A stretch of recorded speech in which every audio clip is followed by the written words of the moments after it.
আসসালামু আলাইকুম সবাইকে। কেমন আছেন সবাই? আশা করছি যে যেখানে আছেন আল্লাহর রহমতে সবাই ভালো আছেন, সুস্থ আছেন। আলহামদুলিল্লাহ আমরাও ভালো আছি। আমি বিথি আপনাদের সবাইকে বিথিস বিউটিফুল ওয়ার্ল্ডে আরও একবার আমন্ত্রণ জানাচ্ছি আজকের ভিডিওটি দেখার জন্য। আশা করছি বরাবরের মতো আজকের ভিডিওটি আপনাদের কাছে বেশ ভালো লাগবে। আমি সকালবেলা রান্নাঘরে চলে আসছি নাস্তা বানাবো, আর আজকের ভিডিওটি আমি এখান থেকেই শুরু করছি। আজকে রুটি বানাবো আর রায়ানের জন্য সেমাই রান্না করতেছি। একটু বেশি করেই করছি কারণ রুটির সাথে আমরাও খেতে পারবো আর রায়ানও খেতে পারবে। আজকের ভিডিওটি আমি অনেক সকাল থেকেই শুরু করেছি কারণ নামাজ পড়ে আর আমি সকালে ঘুমাইনি, কারণ আজকের দিন আমার অনেক কাজ করতে হবে। তো সেই জন্য ভাবছি আর ঘুমাবো না, কাজগুলো শুরু করি। তো আগে যদি রুটি বানাতাম তাহলে রুটিটা ঠান্ডা হয়ে যেত, সেজন্য আগে সেমাই রান্না করে নিচ্ছি, তারপরে রুটি বানাবো। আমি দুধের সাথে মশলা দিয়ে জাল করে তারপরে কিন্তু মশলাটা তুলে ফেলে দিয়েছি, কারণ আমি সেমাইয়ের সাথে মশলাটা রাখি না, তাহলে দেখতেও খারাপ লাগে আর খাবার সময় প্লেটে পড়লে সেটা ভালো লাগে না, তাই আমি মশলাটা তুলে ফেলে দিই। সেমাই রান্না করে তারপরে আমি আটা সিদ্ধ করে রুটিগুলো বেলে নিয়েছি, এখন ভেজে নিচ্ছি। গরমের দিনে না রুটি ভাজতে আমার এখন আর ভালো লাগে না। সকালবেলা রুটির ঝামেলাটা আমি এখন ম্যাক্সিমাম দিনই করি না, মাঝে মাঝে করি, আবার মাঝে মাঝে ভাত খাই বা খিচুড়ি করি, কারণ রুটি বেলা তারপরে এর সাথে আবার কিছু ভাজিটা যেগুলো করতে হয়, তো সেজন্য রান্নাঘরে অনেকটা সময় লেগে যায়, তাই রুটির ঝামেলা করি না। আজকে যেহেতু একটু সকাল সকালে কাজগুলো শুরু করছি, তাই ভাবলাম রুটি বানাই। সকালবেলা ঠান্ডা আছে, রোদ ওঠে না, রোদ ওঠার আগেই আমি নাস্তাগুলো বানিয়ে নিয়েছি। রায়ানের বাবা খেয়ে অফিসে যাবে, তো আগে রায়ানের বাবার খাবারটা আমি রেডি করে টেবিলে দিয়েছি, তারপর আমি আর রায়ান পরে খাবো। রায়ান ঘুমোচ্ছে, এখনো ওঠেনি।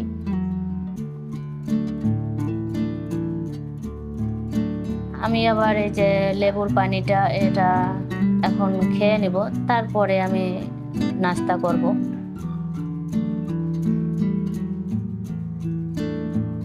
এখন আমি ছাদে আসছি গাছে পানি দেওয়ার জন্য, আর এটা তো আমার প্রতিদিনেরই কাজ, কারণ গরমে তো প্রতিদিনই গাছে পানি দিতে হয়, নয়তো গাছগুলো মানে শুকিয়ে যায়। আর সেই সাথে আমি এই গাছ এখন যে জায়গাটায় রাখা আছে এখান থেকে চেঞ্জ করে অন্য জায়গায় নিয়ে যাব, কারণ ওই জায়গাটায় সকাল থেকে সন্ধ্যা পর্যন্ত রোদ পড়ে, আর যেখানে একটু কম রোদ পড়ে সেই জায়গাটায় গাছগুলো এখন রেখে দিয়েছি। এখানে সকাল থেকে দুপুর পর্যন্ত রোদ পড়ে, বিকেলের রোদ আর পড়ে না, তাই এখানে রেখে দিলাম, কারণ বেশি রোদেও গাছগুলো একদম লাল হয়ে যাচ্ছিল। কি অবস্থা দেখতেই পাচ্ছেন। রায়ানের বাবা বাজার করে আনার পরে এরকমের ছড়িয়ে ছিটিয়ে রেখে দিয়েছে। রায়ানের বাবার একটা অভ্যাস হচ্ছে, বাজার করে আনার পরে প্রতিটা বাজার সে বের করে মিলাবে। আমি যে লিস্ট করে দেই সেই লিস্টের সাথে সব মিল আছে কিনা বা কোনোটা বাদ পড়েছে কিনা। এটা একটা ভালো গুণ, কিন্তু আমার তো কাজ বেড়ে যায়, কারণ এই বাজারগুলো তো আমি এখন গুছাবো না। দেখতেই পাচ্ছেন শাক আনছে, তো শাকগুলো আগে কাটতে হবে, তারপরে আমার বাজার গোছানোর কাজ পরে করতে হবে, কিন্তু ছড়িয়ে ছিটিয়ে রেখে দিয়েছে, তাই কি আর করার। তো আমি বাজারগুলো একটা মানে বলের ভিতরে রেখে দিয়ে আমি আগে শাকগুলো বেছে নিচ্ছি। আর এই ঢেঁকির শাক বাছা কিন্তু অনেকটা সময় সাপেক্ষ, কারণ এই শাকের ভিতরে এক ধরনের পোকা থাকে, যেটা এই শাকের যে পাতার কালার সেই সেম কালারের, তো এই জন্য খুব ভালোভাবে শাকটা দেখে দেখে তারপরে বাছতে হয়। একদিনই সব বাজার করলে না আমার একটু ঝামেলা হয়ে যায়, কোনটা রেখে কোনটা করব আমি দিশেহারা হয়ে যাই। তারপরেও এক এক করে কাজগুলো গুছিয়ে নিই। তো এই শাকগুলো আগে কেটে নিচ্ছি, কারণ এগুলো তো নষ্ট হয়ে যাবে। আর মাছ মাংস সেগুলো ফ্রিজে রেখে দিয়েছি। আর মুদি বাজারগুলো একটা বোলের ভিতরে করে তারপরে রেখে দিয়েছি, ওটা আস্তে আস্তে গুছাবো। 2 রকমের শাক এনেছে, ডাঁটার শাক, তারপরে যে ঢেঁকির শাক, ধনিয়া পাতা, কাঁচামরিচ। তো আমি সকাল সকালে সবজি বাজারগুলো গুছিয়ে নিয়েছি, কারণ সবজি বাজারগুলো গুছিয়ে ফ্রিজে রেখে দিব। যেটা ফ্রিজে রাখার সেটা ফ্রিজে রেখে দিব, আর যেটা রান্না করার সেটা রান্না করে নিব। আজকে আমি এই শাক ভাজি করব, কারণ শাকটা দেখতেই পাচ্ছেন কিন্তু অলরেডি একটু কালো কালো হয়ে গিয়েছে। তো সেজন্য আমি শাকটা ভাজি করে ফেলবো।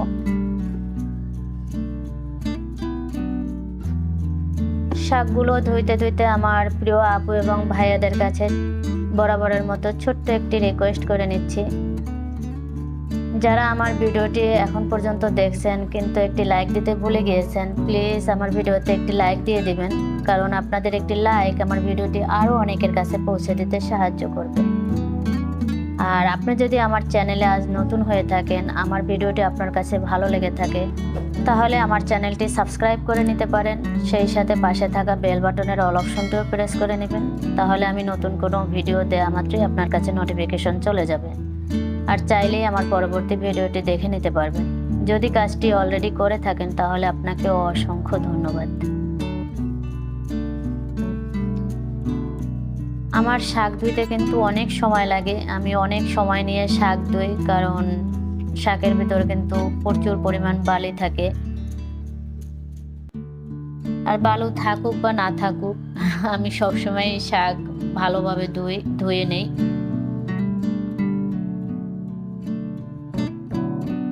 ঢেঁকির শাক আমি এক এক সময় এক এক রকমের ভাজি করি। কখনো আমি কাঁঠালের বিচে দিয়ে তারপরে চিংড়ি মাছ দিয়ে ভাজি করি, আবার কখনো শুধু ভাজি করি। আজকে আমি ডিম দিয়ে ভাজি করব।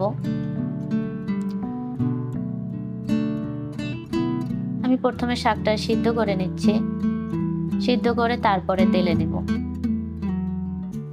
যেটা নর্মাল ভাজি আমরা সবাই যেভাবে ভাজিটা করি সেভাবেই ভাজি করব।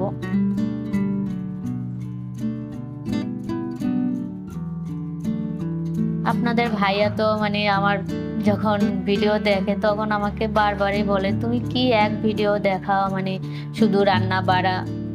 আচ্ছা আপনারাই বলুন তো, আমি তো শুধু রান্না বাড়াই করতে পারি, আর তো কিছু আসলে করি না। তো কি দেখাবো আপনাদেরকে রান্না বাড়া ছাড়া? তো আমি যে কাজটা ভালো পারি সেই কাজটাই তো আপনাদেরকে দেখাবো, তাই না? আর আল্লাহর রহমতে আমি রান্নাটা ভালোই পারি। এটা শুধু যে আমি বলছি তা নয়, যারাই আমার রান্না খেয়েছে সবাই কিন্তু প্রশংসা করেছে। আপনারা তো দেখেনি যে আমি বাইরে ঘোরাফেরা করি না বা বাইরে গিয়ে খাওয়া দাওয়াও করি না, তো আমি কি আর দেখাবো? ঘরের ভিতর বসে যে কাজ বাজগুলো করি সেগুলোই দেখাই।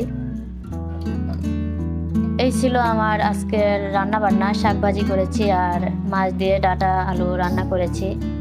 আর এটুক হচ্ছে করলা, একটা করলা পেকে গিয়েছিল, তো আমি সেটা তেলের উপর একটু ভেজে নিয়েছি, এটা দিয়ে ভর্তা বানাবো।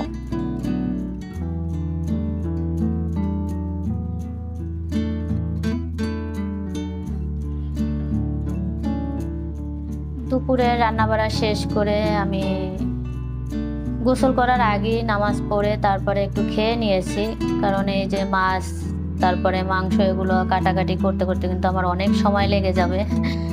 তো সেজন্য দুপুরের কাজগুলো আগে গুছিয়ে রেখে তারপরে আমি মাছ মাংস নিয়ে বসছি। এগুলো এখন কাটাকাটি করব। এগুলো ফ্রিজে রেখে দিয়েছিলাম, বাইরে রাখলে তো নষ্ট হয়ে যেত, আর রান্নাবাড়া করার আগে যদি এগুলো করতাম তাহলে আমার রান্নায় দেরি হয়ে যেত।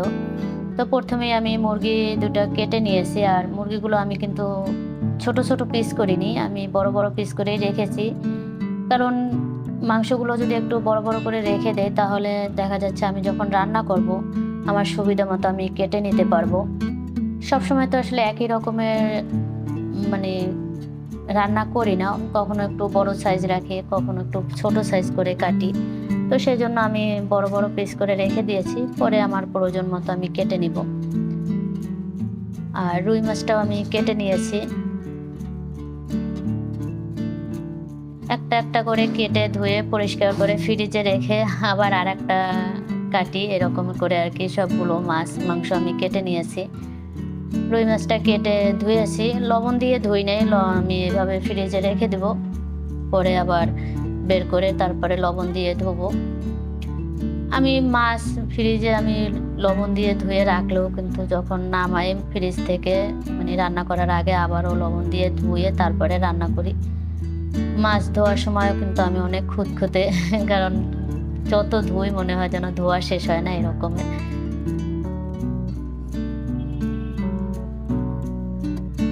আমি ভাগ করে রেখে দিয়েছি আর কি, একদিনে যতটুকু লাগে ওইভাবে করে ভাগ করে তারপরে আমি মাছ মাংস রেখে দেই। আমি অফ ক্যামেরাতে কিন্তু সব মাছ মাংস কেটেছি, কারণ কাটার ভিডিও তো আসলে একা একা করা যায় না, কারণ মাছ কাটতে বসে তো আবার মোবাইল ধরা যাবে না, সেজন্য কাটাকাটিগুলো আমি অফ ক্যামেরাতে করেছি, তারপরে বাকি অংশটুকু আমি ভিডিও করেছি। শিং মাছ আমি ছাই দিয়ে কেটেছি, তো ছাই সহই কিছুক্ষণ মাছগুলো আমি একটু মানে কষলে কষলে নিয়েছি, এতে করে উপরে যে আলগা ময়লাটা সেটা কিন্তু উঠে গিয়েছে। এখন আমি এই যে তারের মাজনি আছে, এটা দিয়ে আমি সমস্ত মাছগুলো আর কি পরিষ্কার করব। তবে আমি একদিনে কিন্তু সব মাছ পরিষ্কার করতে পারবো না, কারণ এই অনেক সময় লাগবে। তো দেখা যাচ্ছে এই মাছ যদি আমি পরিষ্কার করতে যাই তাহলে আমার রাত হয়ে যাবে। তাই আমি কিছু মাছ পরিষ্কার করেছি আর বাকিগুলো রেখে দিয়েছি, আবার একদিন বের করে আবার পরিষ্কার করব। আমি যখন বটি দিয়ে কেটেছি শুধু কাটা দুটো কেটে ফেলেছি, আর বাকিগুলো কিন্তু কাটিনি। এখন পরিষ্কার করে তারপরে কেচি দিয়ে আমি কেটে নিচ্ছি। ছাই দিয়ে মাছ কাটতে গিয়ে কিন্তু আমার নখের অবস্থা 12টা বেজে গিয়েছে। তো নখগুলোও কিন্তু পরিষ্কার করতে হয়েছে। আমি যেভাবে নখ পরিষ্কার করি সেইটা একটু বলে দিচ্ছি। আমি মাছগুলো কাটা ধোয়ার পরে তারপরে লেবু দিয়ে ঘষে ঘষে নখগুলো পরিষ্কার করে নিয়েছিলাম। এই যে সাদা ধবধবে মাছগুলো দেখতে পাচ্ছেন, এগুলো কিন্তু পরিষ্কার করতে অনেকটা সময় লাগে, তাই আমি আজকে এগুলোই পরিষ্কার করলাম আর বাকিগুলো ফ্রিজে রেখে দিয়েছি। পাঙ্গাস মাছটা আমি বের করে নিয়েছি, এটাও যে দেখতে পাচ্ছেন কালো কালো, এটাও কিন্তু আমি শিং মাছের মতো ওই তারের মাজনি দিয়ে পরিষ্কার করে নিয়েছি। সেই ভিডিওটুকু আর করা হয়নি। সবার সুস্বাস্থ্য কামনা করে আজকের মতো ভিডিওটি এখানেই শেষ করছি। আল্লাহ হাফেজ, আসসালামু আলাইকুম।